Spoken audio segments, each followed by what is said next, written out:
Olá, eu sou o agente virtual do José Marques. Por favor, me diga o seu nome e o que deseja saber. Então, eu gostaria, meu nome é José, né? Você é o virtual, eu sou o original, e eu gostaria que você fizesse a abertura da nossa convidada aqui no Taon, Sandra Barbosa, por gentileza. José, que alegria. Vamos lá. Hoje, no Taon, recebemos uma mulher que transformou desafios em legado. Sandra Barbosa começou na sala de aula apaixonada por linguagem e poesia e levou essa sensibilidade para um universo inusitado, a funilaria e pintura automotiva. Herdou do avô a alma de oficina, construiu gestão, equipe e credibilidade, superou uma fase difícil da vida e manteve viva a tradição da família com inovação, qualidade e verdade. Hoje, ao lado do filho, o Bidu Martelinho, Sandra prova que excelência técnica e humanidade podem andar juntas. Prepare-se para uma história de propósito, resiliência e amor pelo que se faz. Sandra Barbosa, muito bem-vinda ao Taon, o podcast da sua história. Quer que eu ajuste o tom ou acrescente? Não precisa acrescentar mais nada, está tudo perfeito. Seja bem-vinda, minha jovem. E antes de você contar a tua história, eu queria fazer uma pergunta para você, que está no dia a dia dessa profissão, né, do martelinho de ouro. Quem bate mais carro, é homem ou mulher? Olha, eu acredito que tá uma porcentagem bem parecida. Está bem parecido? Sim. Eu acho, eu não sei, a pessoa fala que a mulher não dirige tão bem, mas a mulher fala que o homem que não dirige. Como é que em Campo Grande todo mundo dirige mal? Como é que essa história? Olha, eu acho que tá... Tá meio a meio? Tá meio a meio. Porque eu tenho muitas clientes, mulheres e também homens, mas assim, ainda existe um pouco a questão dos homens levarem os carros das mulheres, né?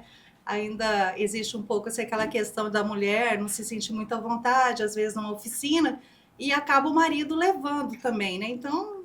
eu quando bati o carro, eu falava que minha mulher que tinha batido. Então, e essa história acontece bastante também. Minha mulher bateu o carro, não sei o quê. Normalmente é essa história. Agora, saber se é verdade ou não, a gente não sabe. Aí já é uma outra história. Outra história. Uhum. Sandra, é comum uma mulher estar numa oficina mecânica? Hoje em dia acho que mas desde quando você era comum? No início, assim, praticamente, que eu saiba, tinha umas 2 mulheres, assim, no ramo da funilaria e pintura. Uma na parte de autoelétrica, que ela tomava conta, e uma na parte de funilaria e pintura também. Mas hoje, aqui em Campo Grande ainda não tem muitas. Mas, assim, no Brasil, eu vejo, assim, pelo Instagram, né, pelas mídias, as mulheres estão aparecendo bastante. Estão aparecendo sim, mais. Não é muitas, assim, mas estão aparecendo, e quando o cliente chega lá na tua oficina e você que vai atender, o cara estranha ou já não estranha mais? Não, ainda estranha um pouco. Estranha? Falou, dá para chamar aí o... Sim, muito. Fala isso? Fala. Eu tenho 2 atendentes, né, também, e tem o gerente, e tem 2 mulheres também. Então, elas ficam muito bravas. Porque o cliente fala assim, olha, pode chamar alguém para me atender? Ela fala, eu não sou ninguém? Eu tô aqui, eu não sou né? ninguém? Mas acontece. Ainda acontece. Da pessoa olhar e ela fala, você vai me atender? Sim, sou eu. Então vamos lá, né? Mas acontece assim, muito raro, mas a pessoa fala, não, mas já aconteceu. Pode chamar um rapaz para me atender? Já aconteceu também. Acontece. Sandra, vamos voltar no tempo, vamos lá para a oficina do seu avô. Aí imagina quando você era criança e o que te marcou nesse período? O que você viu ali? Que alguma coisa você viu, porque hoje você está na profissão, mas como é que foi essa experiência quando você era criança lá na oficina do seu avô? Então, o meu avô, o que eu via no meu avô era muito capricho, né? Meu avô foi chefe de oficina da Monza, da concessionária Monza, né? E de pequenininho eu ia lá com ele, né? Principalmente sábado, e via aquele mundo das tintas, né? Da funilaria, das tintas. E ali eu cresci, assim. E eu vou também fazer algum serviço em casa também. Aí, de vez em quando, me ensinava alguma coisa com a pistola, né? Pintava alguma coisa. E você foi pegando gosto pela coisa. Eu sempre admirei muito assim o capricho dele, né? Porque ele, na época, a questão de tinta, de acerto de tinta, não tinha tantas marcas como hoje. E nem tanta tecnologia. Sim, mas na época ele acertava muito bem as tintas. Então, assim, ele era tido como o pessoal procurava muito, sabia que Era um ali fazia as especialista. misturas das tintas e chegava muito perto, né? Ou chegava bem, quase 100%, né? E eu vi aquele mundo dele de acerto de tinta, de capricho. E quando ele viu o processo final da pintura, o polimento, eu vi assim, a alegria dele olhar e falar, poxa, ficou bom, né? Olha Então, que isso legal. aí, eu acho que eu carrego isso aí bastante comigo. E foi nesse momento que você percebeu que a oficina também era o seu lugar, não? Não, Não não, foi nesse não, momento. ainda não. Eu não imaginava, assim, que um dia eu ia ter uma oficina, né? Não passava pela minha cabeça. Eu achava que ia para Porque outra você queria profissão. ser professora. Você foi professora. Sim, eu fiz faculdade na Universidade Federal, né? E fiz letras, né? Português e espanhol. E ali, para mim, começou a minha realidade, né? Dar aula, eu gostava bastante Você ficou também. muito tempo nessa profissão? 10 anos. E gostava bastante, apreciava mesmo, gostava de ensinar. Sempre, assim, me considero assim, uma professora dedicada, né?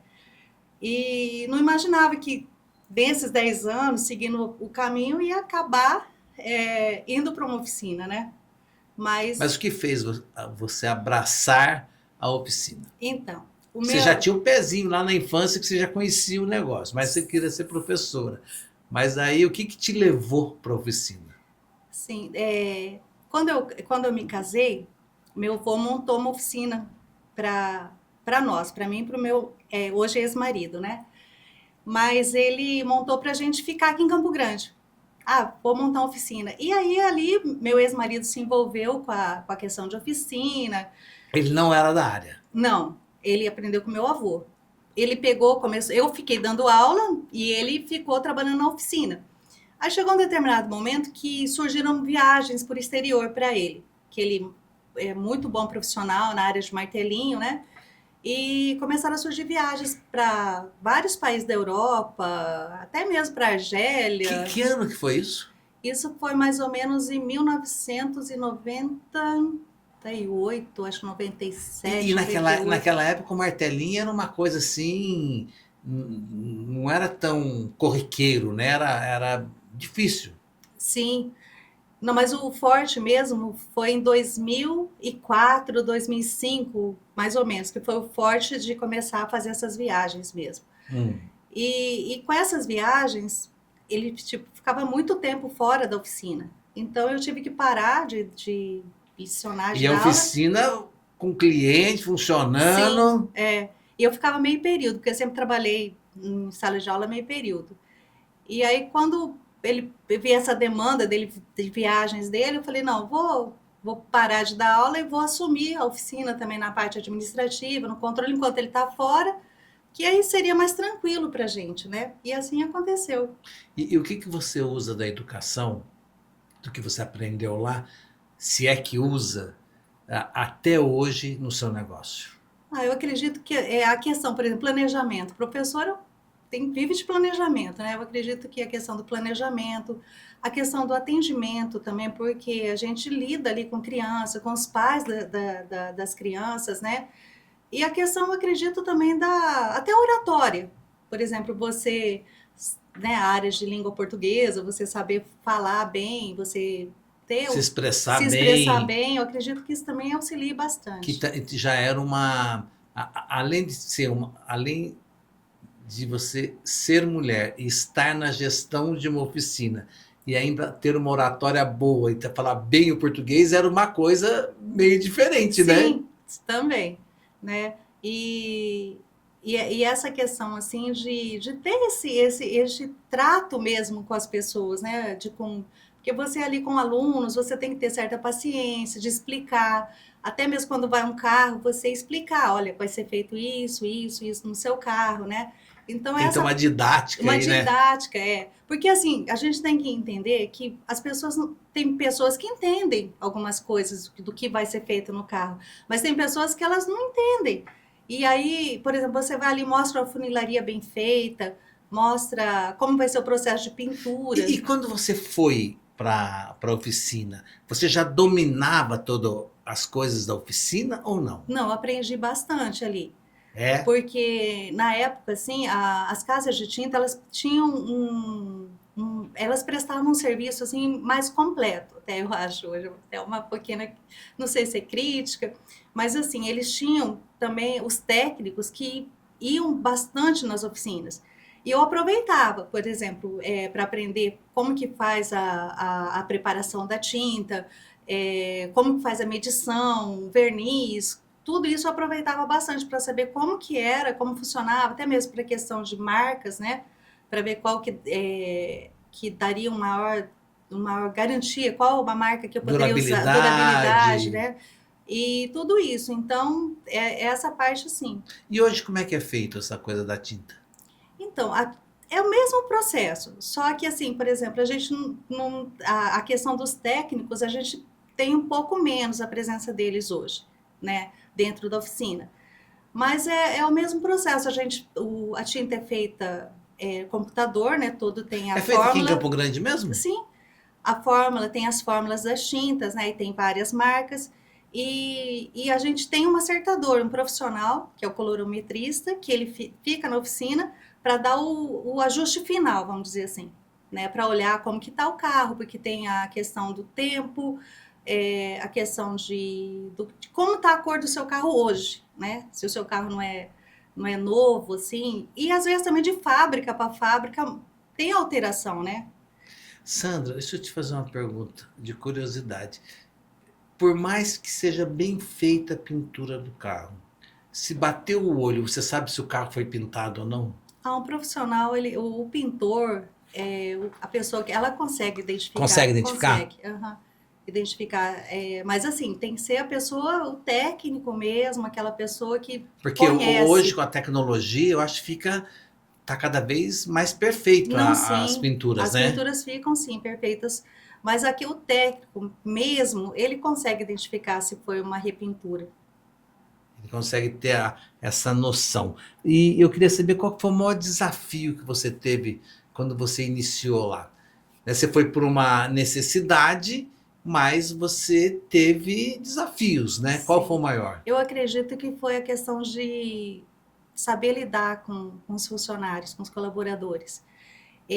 Gestão de pessoas. Uma gestão de pessoas. Eu acredito que foi a parte mais difícil para mim, assim, no início, né? Porque eram assim, homens, né? E assim, naquela época, há 25 anos atrás, né? Olhar assim e respeitar uma pessoa que não tinha todo o conhecimento que eles tinham, Não né? tinha todo o conhecimento, era mulher, não era do ramo. Isso. E aí, como é que funcionava? No início, e assim, a gente via assim, muito assim, aconteceu muito assim, de pedir uma explicação, né? Tipo, por que não deu certo esse serviço, ou o que aconteceu? E aí eu via que eles criavam uma história, tipo, às vezes que não era aquilo. Mas assim, como você não entendia muito, por isso mais que eu fui entender o processo. Primeiro vai fundo, depois por último verniz, para entender por que de vez em quando que ocorria de alguma coisa dar errado, né? Mas foi mais a questão de lidar mesmo com a gestão de pessoas mesmo. E quando você percebeu que você estava tocando a oficina sozinha? Que o Carlão já estava viajando, ou que você já tinha separado, não sei, que você falou assim, puxa vida, eu já aprendi tudo, agora eu tô sozinha aqui e o negócio tá andando. Nossa, é uma pergunta assim que eu Você nem lembra? Não lembro como foi esse divisor de águas. Mas assim, eu acho que quando você começa a ter desafios, assim, enfrentar alguns problemas dentro, e você consegue resolver, né? E aí você fala, poxa, eu consegui, dei uma solução para um problema de oficina, né? E aí eu comecei a perceber que você vai tendo uma segurança naquilo que você vai fazendo, né? Mas eu não consigo lembrar, assim, desse divisor de águas. Ô Sandra, geralmente quando o casal se separa, o homem acaba ficando com a parte do trabalho. Ou, de repente, na minha cabeça, a lógica seria que a oficina ficasse para o Carlão. Uhum. por ser homem, por ser ele ser o cara do martelinho e Sim. tudo mais. Mas não foi o caso. Sim. Por quê? Olha, o Carlão refez a família, né? Já tinha casou novamente. E aí o que aconteceu? Ele, por decisão, ele resolveu ir para outro país para recomeçar lá. E aí Ele foi embora do Brasil. foi. Ele voltou, né? Mas ele, na época do nosso divórcio, ele, por decisão, ele resolveu ir para outro país para recomeçar lá com a família nova dele, né? E eu Entendi. fiquei. E aí eu Entendi. falei, bom, vamos abraçar a causa aqui e vamos continuar, né? E vamos continuar desamassando os carros aqui Sim. da cidade. É, porque na verdade, nesse período de viagens que ele fazia, né? Aí eu que ficava ali tomando conta da parte administrativa, da parte de serviço também, que demorou para eu ter um gerente, né? Então, assim, eu lidava com a divisão de serviço junto com 2 funileiros que eu tinha, gente que fazia toda essa divisão. Aí, conforme foi aumentando a demanda, a gente achou necessário contratar um gerente, né? Que até hoje eu tenho essa função do gerente na oficina, que me ajuda bastante. Você faz o orçamento? Faço também. O cara chega lá com o carro amassado, você bate o olho, fala que tem que trocar peça, não sei o quê, tem tanto. É por hora que cobra o serviço? A gente tem por peça. A gente também usa um pouquinho da questão da hora, mas é mais pela dificuldade. Pelo grau de dificuldade, pelas peças, tipo capô, paralama, teto, né? Então a gente tem mais ou menos uma tabela de valores. O que compensa para arrumar um carro batido? Até onde compensa? Uhum. Você fala, você olha para o carro e fala, melhor você já vender e comprar outro. Até quantos por cento de um carro batido? Eu acho que pela seguradora, se não me engano, o valor seria 50%, 70%, eu não tenho muita noção. Mas nessa faixa aí. Nessa faixa. Mas assim, por exemplo, tem muito carro que a maioria de batida assim, na traseira do carro, você tem que recortar, trocar o painel todo ali e recortar, às vezes é uma dificuldade bem grande ali, porque você recortar um carro já não fica a mesma coisa, né? Essas batidinhas, porque o meu perfil mais é batida mais leve. Batida leve. Né? Então, assim, eu já vejo lá na oficina, de vez em quando levam carros de seguradora que dá perda total, né? Então, assim, aqueles carros que você vê que vai ter que ser recortado, que vai ter, né, que mexer no monobloco, essas partes, aí o pessoal já dá perda total. Aí não compensa. Não. Qual o detalhe técnico que você considera inegociável na sua oficina? O cara chega e fala, eu quero fazer tal coisa, uma gambiarra, não sei o quê. Olha, tem 2 coisas. É a questão de cliente chegar, pessoas chegarem, né? E querer colocar coisa, tipo assim, uma batida, né? E o cliente ele chega e fala assim, não, eu quero fazer também que você coloque a mais para eu poder fazer a parte da frente também, foi atrás. Então, de vez em quando acontece. As pessoas o cara quer levar vantagem para poder... e essa parte a gente só fala assim, por que vocês não fazem? Porque é errado. Né? Então, você fala, errado? Porque é errado. E aí a pessoa fala o quê? Tá certo. Tem gente a pessoa fala, tá certo. Tem gente que... Olha, você acredita que tem pessoas que voltam? Porque, poxa, lá é sério, eles não fizeram, fica meio chateado quando vai embora, mas tem gente que volta. Porque sabe que vai ser sério, que a gente vai fazer tudo certo, né? Mas Tem mais alguma coisa? Essa é bem interessante, viu? Essa parte, assim, e a gente já fica bem chateado. Mas, assim, a parte, assim, de fazer... tipo assim, eu só quero disfarçar, porque eu vou vender o carro. Então, faz assim, só quero assim que dá uma disfarçada. Dá uma maquiada aí. Não dá, porque você vai vender, a garantia é você que tem que dar. Né? Então, tem coisa que você não pode fazer. E hoje a tua oficina, quais são os serviços que ela faz? Uhum. Então, nosso carro-chefe é o martelinho, né? Bem, o martelinho do Carlão é o nome? Isso. Tá. Mas hoje quem faz é o Eduardo, né? Bidu Martelinho, é meu filho. E modéstia à parte, Mãe Coruja, né? Faz muito bem feito o serviço. Mas o nome continua Carlão. Sim. Tá. E a gente tem a outra oficina também, né? Que é a Martelinho Cristaldo, que é no nome do meu filho. Quem que fica lá? O Bidu. O Bidu, Eduardo. o Bidu, tá. Eduardo. Mas ele atende as duas oficinas. Como Martelinho, ele atende as duas. Atende as duas, sim. Tá. E a Martelinho, então, né? Que é desamassar quando não precisa pintar, voltar o amassado. E tem aquele segredo do Martelinho ainda? Faz escondido, não? Não, hoje não faz mais? Não, o Eduardo, ele faz, os clientes podem observar o serviço. Não tem mais aquela coisa escondida, porque antes era, né, a pessoa se trancava e não sei o quê. O Eduardo já é mais liberal, vamos dizer assim, ele não pode ver. E aí vem a parte de carro-chefe também, funilaria e pintura, né?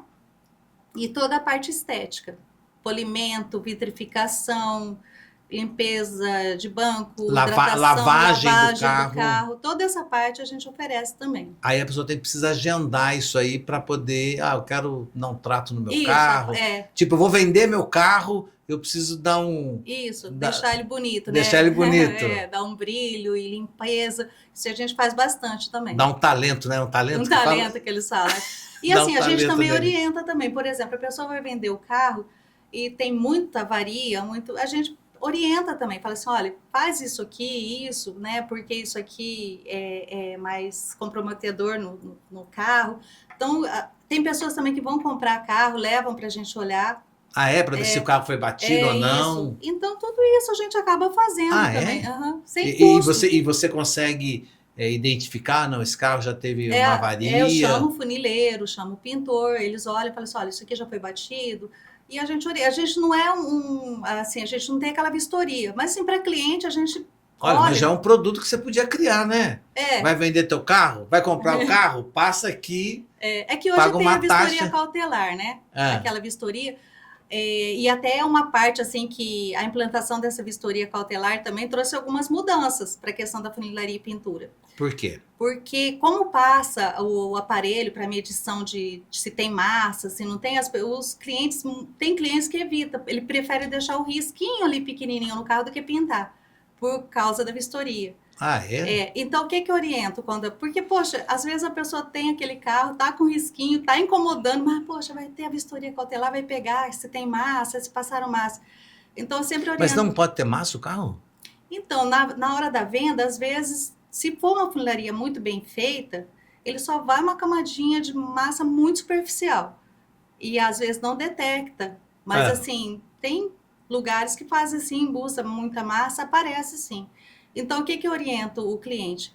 E essa vistoria você leva lá porque ele vai identificar o estado do carro. Isso. Aí sai toda essa parte de medição, né? Se foi pintado, se foi massa.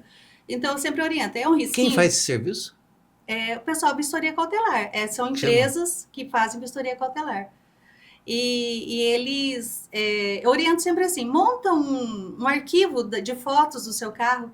Assim, por exemplo, vai fazer um risquinho, tira a foto, porque a hora que tá vendo, fala assim, mas bateu, porque aqui detectou que teve alguma coisa. Não, mas foi isso aqui que aconteceu. Mas foi isso aqui, é um risquinho pequenininho, mostra a foto. Eu sempre oriento o cliente que não quer deixar o risco, fazer isso. Há quanto tempo que você tá na profissão?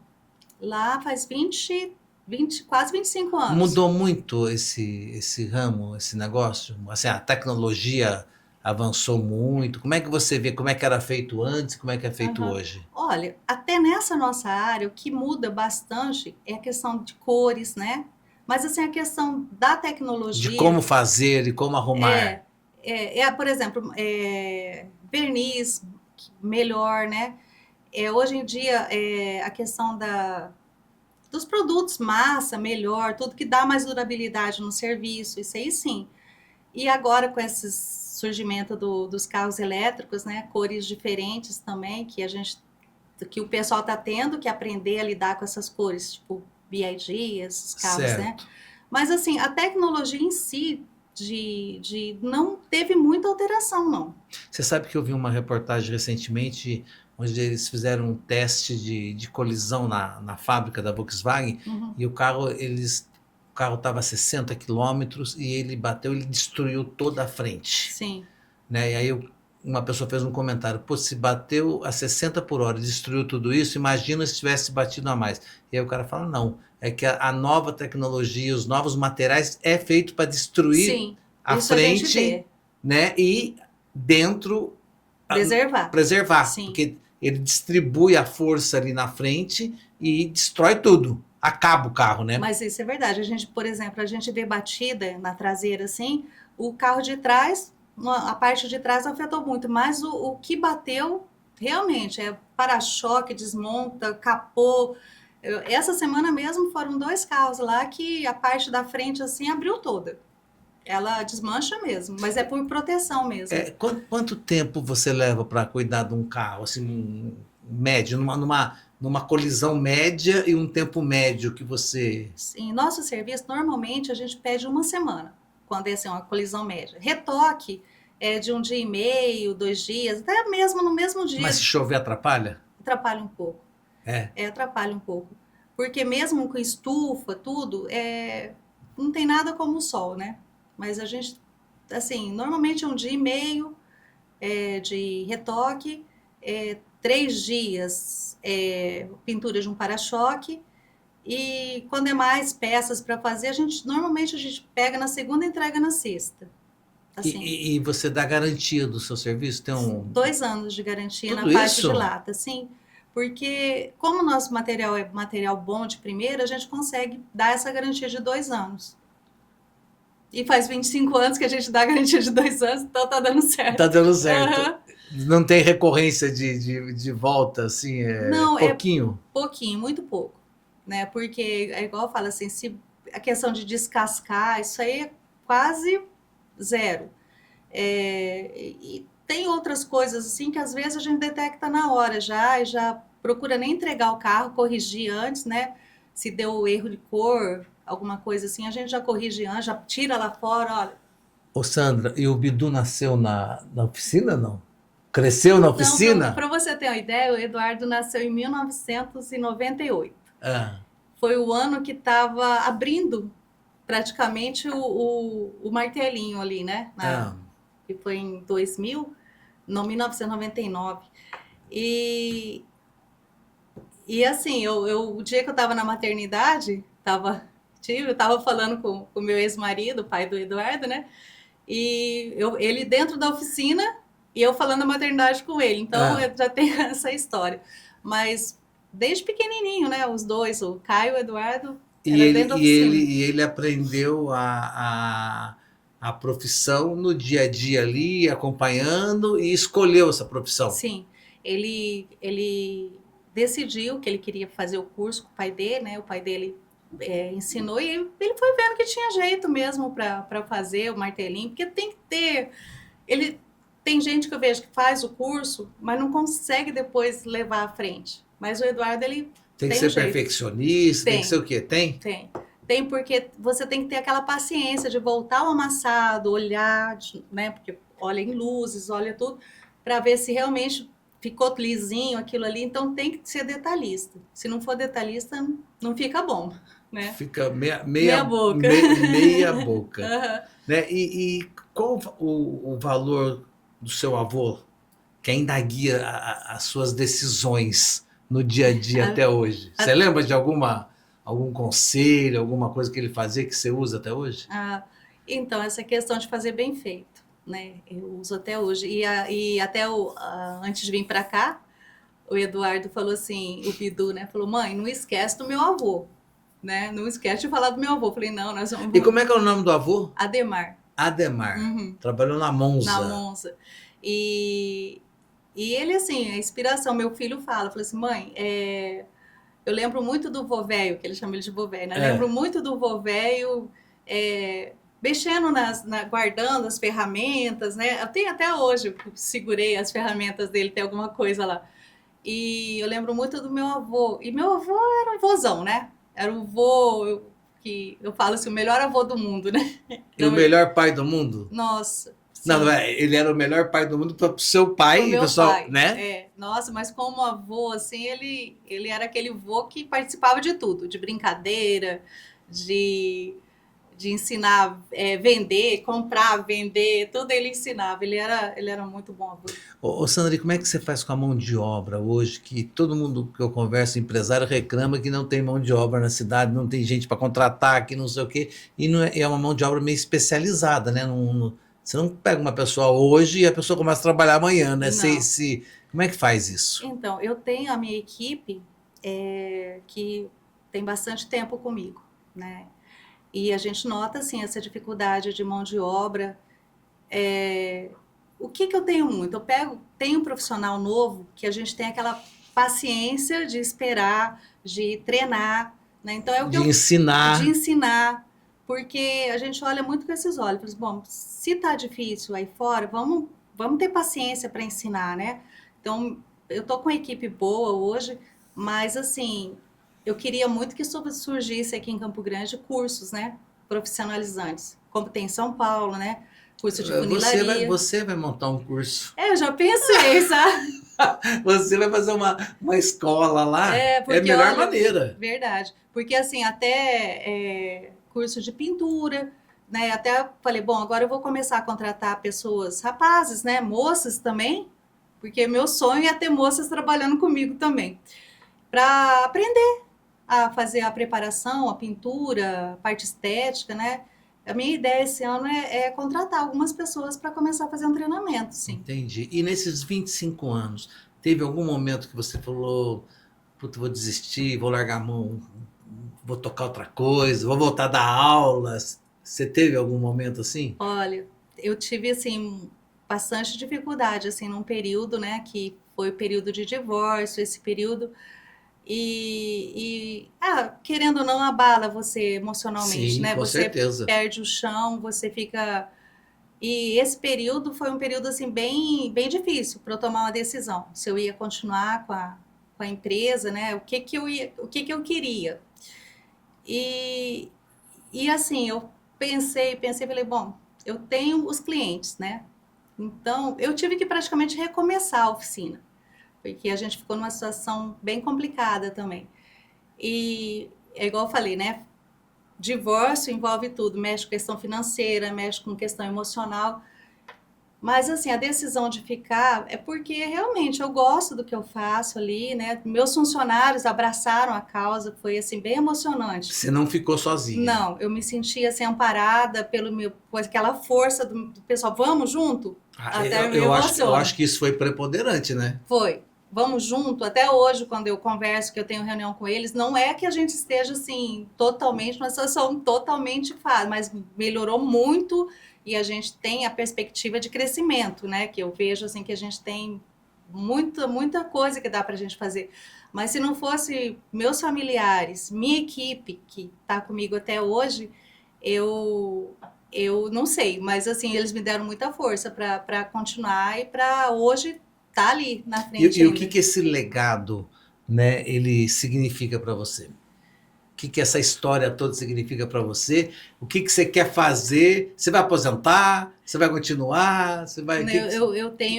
Eu tô trabalhando ainda vai alguns anos, mas eu vejo assim, meu filho, né, ele tem vontade de assumir ali também. Então eu vejo assim que a gente tem uma perspectiva de crescimento, igual eu falei, e esse legado assim de a gente levar a toda essa transparência, isso que a gente vive ali dentro, esse amor que a gente tem ali eu vejo assim que as pessoas gostam de trabalhar ali, né? Porque a gente é muito. Eu sou cristã e ali a gente faz oração, a gente assim. É uma família, é uma né? família, eu falo assim. É uma família. E assim, eu vejo assim, esse legado dessa questão de amor ali no trabalho, do jeito de trabalhar, porque às vezes as pessoas falam assim, mas você é muito mole para lidar com funcionário, né? Mas não é, eu acho que a gente pode ser educada, eu acho que a gente pode ter esse amor com as pessoas ali e ter uma oficina, uma empresa que funcione. Né? Tanto tá 25 anos, né? É isso que o pessoal fala. Tá 25 anos funcionando. Tem hora que eu queixo, eu falo, mas eu acho que eu não nasci para ser empresário. Poxa, faz 25 anos que você tá ali, né? Então, Sinal que, sinal que sinal. tá indo, né? Tá dando certo. Mas é isso. Sandra, para terminar nosso bate-papo aqui, qual o conselho que você dá para uma mulher que pensa assim, será que eu sou capaz de fazer? Não é nem para uma mulher, para um ser humano, porque o homem também tem as mesmas dificuldades e necessidades que a mulher tem, enfim, são Sim. iguais para mim. Aham. Que dica que você poderia dar? Mas vamos falar da mulher, de mulher para Mulher mulher, para de mulher, mulher para mulher. O que você poderia olha, falar para a mulher? eu vejo assim, sabe, hoje, é, a gente aprender a gostar da gente, né? É lógico, eu faço minhas terapias também, né? Tenho, e eu acho que eu sou muito assim de buscar ajuda, sabe, também. Então, assim, não estou feliz, eu estou com problema? Peraí, vamos, Deus em primeiro lugar, mas vamos buscar uma terapia, vamos buscar pessoas para estar junto ali, né? Então, o conselho que eu dou, cerquem-se de pessoas que você confia, cerquem-se de pessoas, procura mesmo ajuda, né? Quando você vê que tá difícil, e não desiste, né? Porque tem um Deus aí maravilhoso, né? Que cuida da gente. E assim, né? Cada um tem Deus tem um propósito para cada um. E o propósito nosso é a gente ser feliz, né? E passamos por altos e baixos, sim, todo mundo passa, né? Sim. Mas a gente buscar aquela força em Deus e força nos amores da nossa vida, né? Que Quando, são a nossa quando você família. fala altos e baixos, você é especialista em consertar as coisas amassadas, né? Sim. E deixar elas restauradas, não é? Verdade, vamos fazer isso na nossa vida, né? É, Pega aquele ué. amassado lá, difícil, e a gente vai daqui, vai dali, vai Puxa, dali, estica puxa, ali e estica, deixa. deixa lisinho, bonito de novo. Assim é a vida da gente. Tá certo. Tem alguma coisa que eu não te perguntei que você gostaria de contar? Não, que a gente está terminando? Eu Você acho acha que, importante? eu acho que é isso mesmo. Falamos de família, de amor ao trabalho, né? Eu acho que é isso. É, então o resto é deixar um convite, né? Eu não quero que você bata teu carro, mas se acontecer um acidente, leva lá no martelinho do Carlão, na Ceará, é isso? Ceará 918, Martelinho de Ouro Carlão, né? Leva lá porque a gente faz orçamento, toda a transparência e a gente está lá para atender. É isso aí. Então tá, já. Obrigado, tá? Obrigada, eu agradeço a oportunidade mais uma vez. Valeu. Obrigada.